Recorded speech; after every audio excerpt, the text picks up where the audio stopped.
A todos. A palavra de Deus nos diz assim: crescei na graça e no conhecimento do nosso Senhor e Salvador, Jesus Cristo. Nós estamos nesta noite, aqui diante da palavra de Deus, para aprender com Deus, aprender com Jesus. E nós estamos aqui com a finalidade de levar até você uma palavra de fé, de paz, de alegria, de esperança, de amor, de perdão, de salvação. E dizer para você que a palavra de Deus, ela tem resposta para tudo em nossa vida. E eu creio que Deus falará ao seu coração aquilo que Ele já colocou em meu coração. Eu não sei que hora você vai ter a oportunidade de assistir esse vídeo, mas fica aí a minha oração. Que Deus fale ao seu coração, que você possa tomar sua decisão ao lado do Senhor e Salvador Jesus Cristo.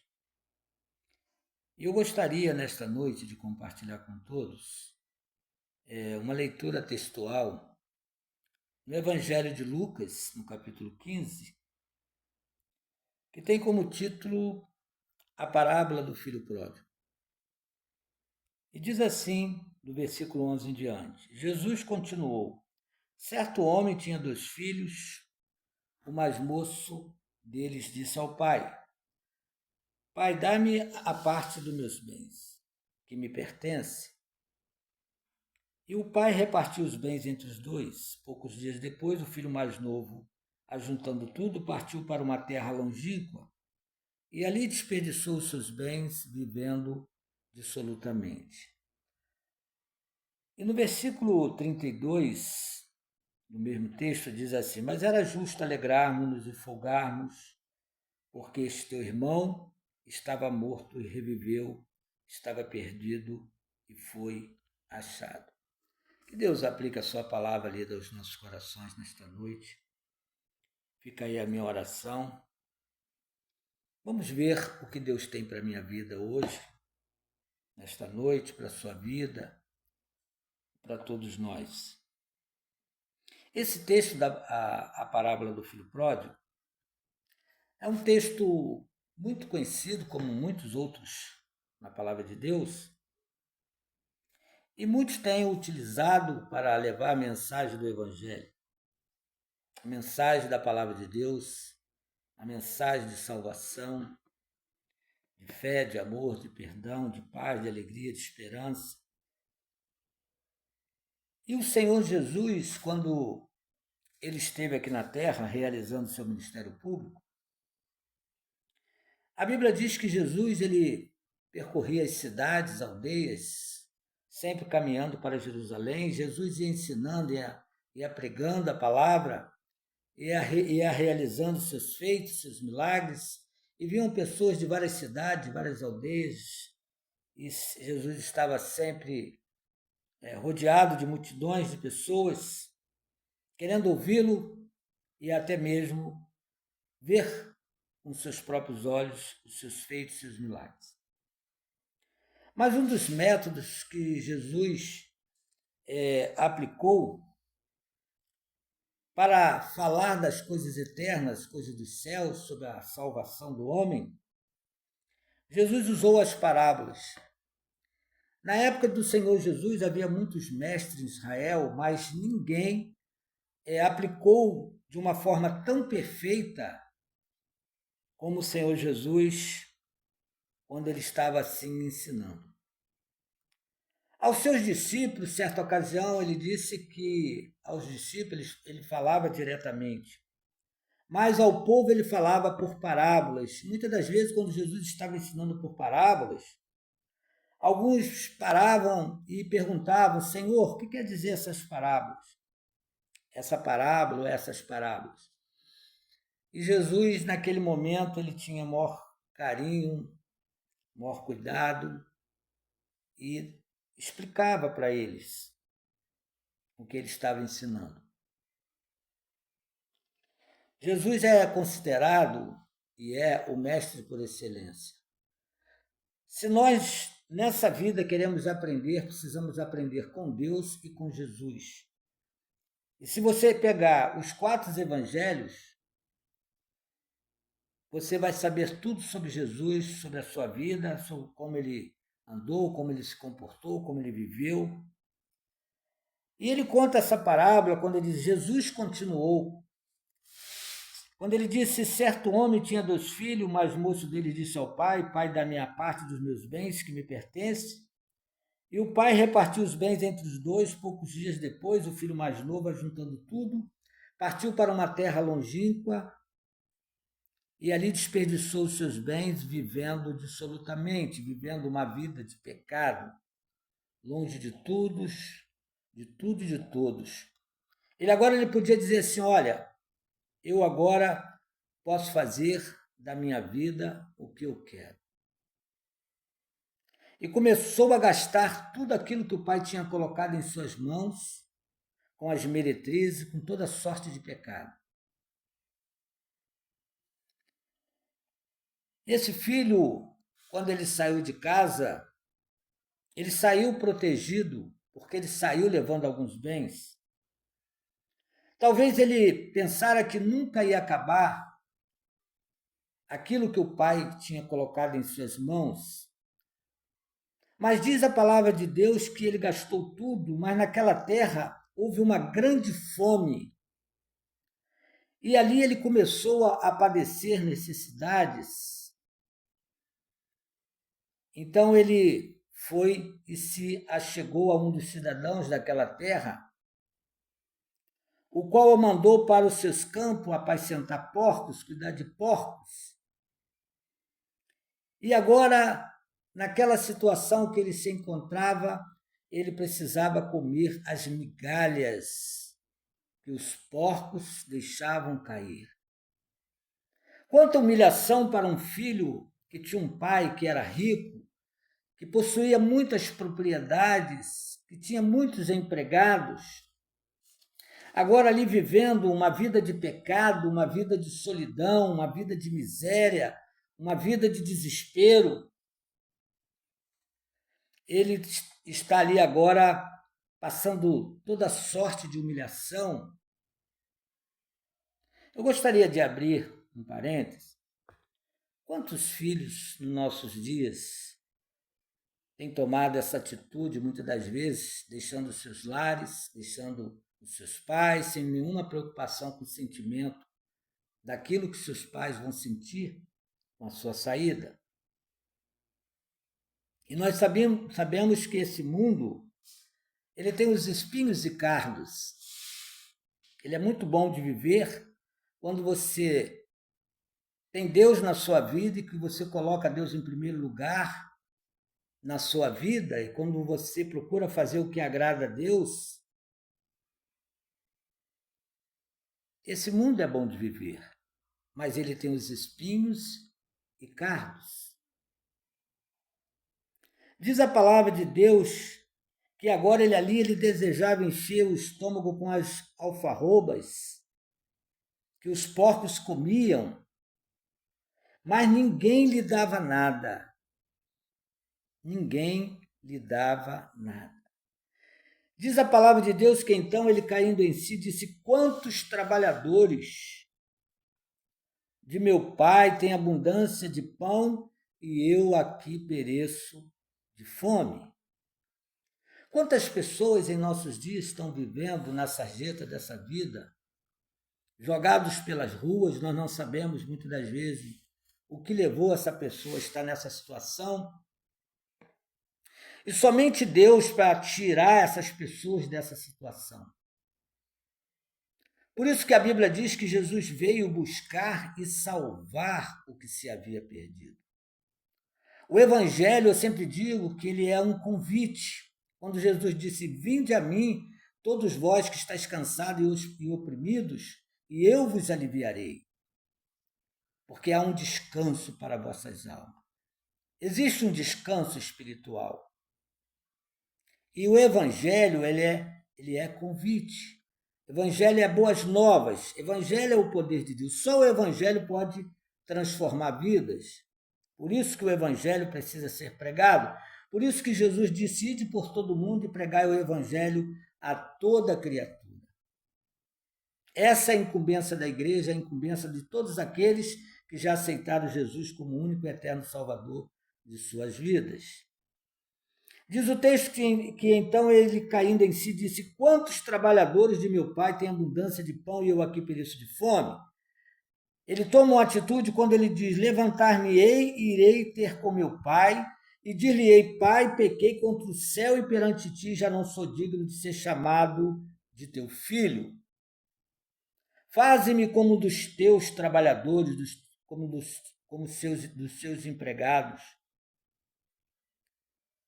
Então, levantando-se, foi para o seu pai, quando ainda estava longe, viu o seu pai, e se moveu de íntima compaixão, e correndo lançou-lhe aos pescoços e o beijou.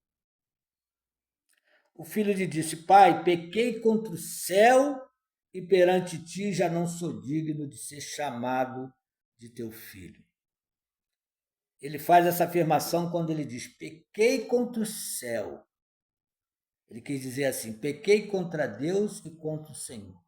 Eu já não sou digno de ser chamado de teu filho, de seu filho. Diz a palavra de Deus: mas o pai disse a seus servos: trazei depressa a melhor túnica e vestiu-o com ela, e pondo-lhe um anel na mão e sandália nos pés. Trazei o bezerro cevado e matai e comamos e alegremo-nos, pois este meu filho estava morto e reviveu, tinha se perdido e foi achado, e começaram a alegrar-se. Eu gostaria também de concluir nesse momento, dizer que os servos ou os escravos, naquela época eles andavam descalços. Somente o filho andava calçado. E esse pai agora toma essa atitude ao saber que esse filho toma essa atitude de retornar ao seu lar. E o pai chama um dos seus servos e manda trazer a melhor roupa. E coloca um anel como símbolo de um pacto, de uma nova aliança, porque ele tinha quebrado essa aliança. Isso me faz lembrar quando o povo de Israel, eles pecavam contra Deus, e Deus estava sempre renovando o pacto com eles, e eles quebravam a aliança, Deus renovava, eles quebravam a aliança, Deus renovava. E agora esse pai coloca este anel na mão desse filho como um símbolo de autoridade, um símbolo para provar que ele agora, mesmo com tudo que ele fez, ele agora era recebido como filho, tendo a mesma autoridade que antes ele tinha. Isso mostra que Deus não recebe a gente como servo, como escravo, mas como filho. E aí o pai manda trazer depressa o bezerro cevado. Eu gostaria de dizer que um bezerro cevado, ele levava de 24 a 30 meses para atingir o peso, a maturidade ideal para o abate. Teria que ser um animal sadio. Era um animal sadio, não era qualquer animal. E esse pai manda trazer esse animal para que pudesse matá-lo, para que pudesse se alegrar todos pela volta desse filho. E ele afirma no versículo 24, pois este meu filho estava morto e reviveu, tinha se perdido e foi achado, e começaram a alegrar-se, e houve alegria. Mas no versículo 25, nós vamos ver aqui que o filho mais velho estava no campo. Quando voltou e chegou perto de casa e ouviu a música e as danças, chamando um dos criados, perguntou-lhe o que era que estava acontecendo em seu lar, o que era aquilo que estava acontecendo. E ele lhe disse, veio teu irmão e teu pai matou o bezerro cevado, o bezerro sadio, porque o recebeu são e salvo. Mas ele indignou e não queria entrar. Então, saindo, o pai estava com ele. Mas ele respondeu ao seu pai: Olha, sirvo-te há tantos anos, sem nunca transgredir o teu mandamento, e nunca me deste um cabrito para alegrar-me com os meus amigos. Vindo, porém, este teu filho que desperdiçou os teus bens com as meretrizes, tu mandaste matar para ele o bezerro cevado. Respondeu-lhe o pai: Filho, tu sempre estás comigo, e todas as minhas coisas são tuas, mas era justo alegrarmos-nos e folgarmos, porque este teu irmão estava morto e reviveu, estava perdido e foi achado.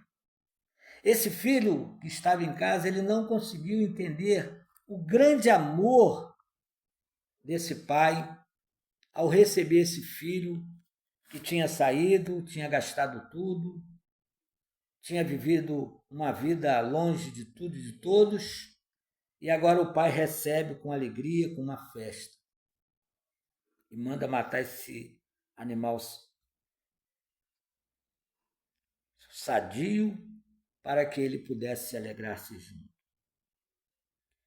O que eu quero deixar nesta noite, já estou terminando, é dizer que Jesus, quando contou essa parábola, ele queria dizer que o pai dessa parábola, ele é representado pela pessoa que é o nosso Deus. E o filho dessa parábola, ele pode ser representado por toda a raça humana que estão afastada, distante de Deus, e que precisa fazer meia volta em sua vida e voltar para o lar desse pai.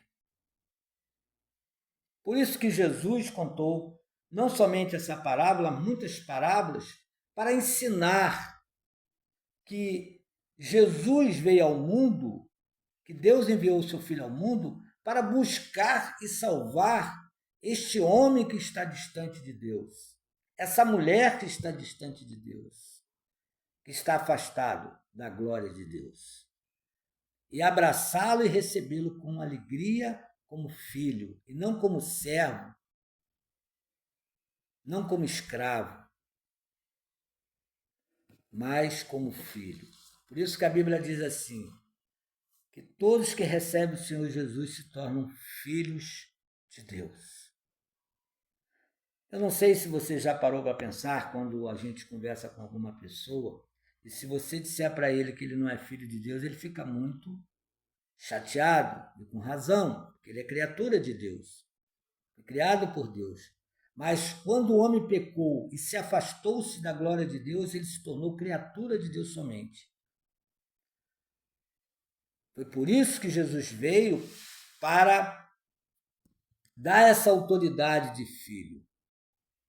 Mas para isso ele precisa fazer meia volta em sua vida e aceitar Jesus como único e eterno Salvador e tomar posse da vida eterna.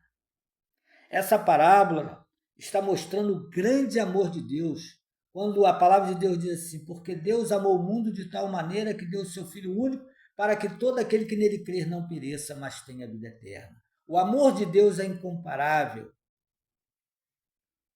É muito maior do que o amor de um pai, de uma mãe.